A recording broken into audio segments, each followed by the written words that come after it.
Like, go through your mind. You went to that. You had the opportunity to either keep reinvesting into businesses, but you've chose the property route, and I just want to know why. It's a good question. So the first sort of thing that goes through my mind is with business, and maybe I'm a little bit different than other business owners, is that I got in business to build wealth, and I kept that mindset. And I feel like some business owners don't. They get into business to make money and have more money, but they don't have the aspirations to build a lot more wealth, or they're not thinking about how do I get out of work, right? Like, a lot of people think that's the goal, is get your own business and you can work on your own terms and stuff. And most of the time it's not on your own terms, because you've got clients. If you look at people that are, tradespeople and stuff like that, they're working probably more hours than they would in a regular job, and they're dictated by when they can access the work. Yeah, so, that's a good point. So I definitely see people, you leave that 9 to 5 or that PAYG role, and then you do have that freedom and the time. You're your own boss. You're motivated more because you're like, oh, I'm doing this. I'm self-sufficient. But what I also see is they get stuck in their own jail cell in a way, where you're just working so much more, and you're working 7 days a week, like staying up late, invoicing, getting all that stuff done. That actually takes you away from what you're trying to achieve initially, right? Yeah.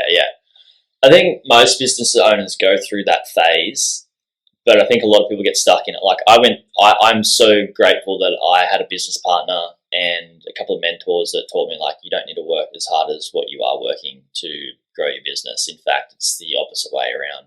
So that is so rare. Sorry to jump in that. Like, everyone out there is just, you got to work hard to make it work. Otherwise, you won't be successful. Work hard, work long hours. It's worth it. It's only a few years of your life, and then I've seen it where it goes from a few years to a few decades, and that's depressing. But the reality, it's so depressing, and it's so hard to get out of that mentality. Like, because that's what societal conditioning is. Is like, if you want to get ahead, you've got to put your neck on the chopping block and go for it. Like, you've got to work hard and roll up your sleeves, have a glass of cement, harden up, and just get it done.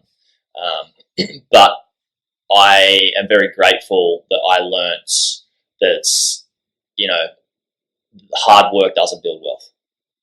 Hard work does not build your portfolio of wealth and your net worth, because we talked about this in the last podcast. Is I can work my ass off for a 6-figure job, right? 40 hours a week. Or if I invest $80,000 into a property, into a good investment, a great vehicle, which I did with that property in Ipswich, made $95,000 in capital growth in 9 months, and all the work I had to do was hire a couple of great people like yourself, get a finance broker, and build my property team. So it's silly for us to burn ourselves out to a point that we are just trying to keep our head above water. And I did that. Like, I worked so much. I was doing 70 to 80 hour weeks. I had a big sales team, a marketing team. This is in through 2018. And I got really, really sick, and I didn't even realize how sick I was. I went to an alternate health doctor a year and a half later for something completely different that wasn't the issue that I'm going to talk about at hand here. And she's like, so you've got Epstein-Barr virus. I was like, what's that? She's like, did you get really sick like a year and a half ago? And she was an alternate health doctor, did kinesiology and all these sort of things. And I was like, yeah, I was pretty sick. Like, I was just working so much, and I had too many clients, and I was doing one-to-one work. And I didn't know, but it turned into Epstein-Barr virus, class 3, class where it's through your body and your blood. Class 4 is like it's through your brain and all of your organs. And it was like a gnarly protocol of vitamins and supplements and a lot of money to like rid this Epstein-Barr virus and bring my Epstein-Barr virus load down. And that's when I had to change from working so much to a different business model that allowed me to work 20 hours a week. And it's been what I had realized through that period is that I had to work less because I was sick, and I don't know if you remember, I wasn't able to surf for like more than like half an hour the first part, and then I worked my way up to being able to surf an hour and then more, because it would just really make me really, really tired. I'm not sure if you remember that at all. No, I don't. Yeah, so it was through 2019 and through the start of 2020. I was busy. Yeah, Grabbing babies. So yeah, I know. Having babies. You were doing the work. Oh. So yeah, it's a really good thing. I know we haven't got to the infinite wealth yet, but it's a really good thing to understand that, like, the more time we give ourselves, the more we can set ourselves up for success.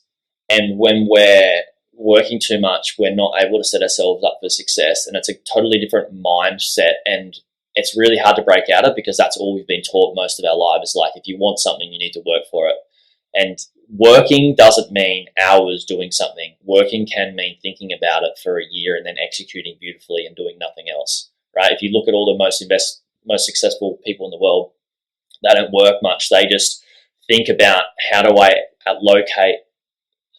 allocate different portions of money to different areas and put that money to work, versus us doing the work to make that money. And I find we've got to progress through different phases, and we can only get through certain phases once we've like really integrated and embodied those lessons of not working too hard. So yeah, it's a typical thing though with like most people in a business, most business owners, is they want to become a business owner to have an asset, but they've learnt, say, if I went and became a plumber and built my own plumbing business, which I was going to do at one stage, I was going to become a gas plumber, and I learned how to do the plumbing, and I was working as a plumber as a job. But if I went and became a plumber, I thought I would have been owning a business and being a business owner, but I just would have been an operator. There's a big difference between an operator and an owner. An owner of a business owns the business, and they just sort of dictate what the operators do, right, and how they operate.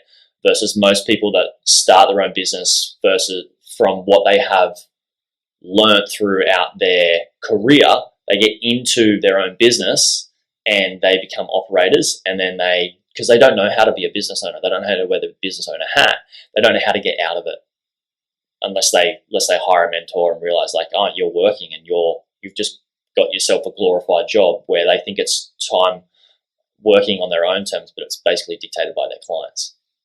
Yes, very common.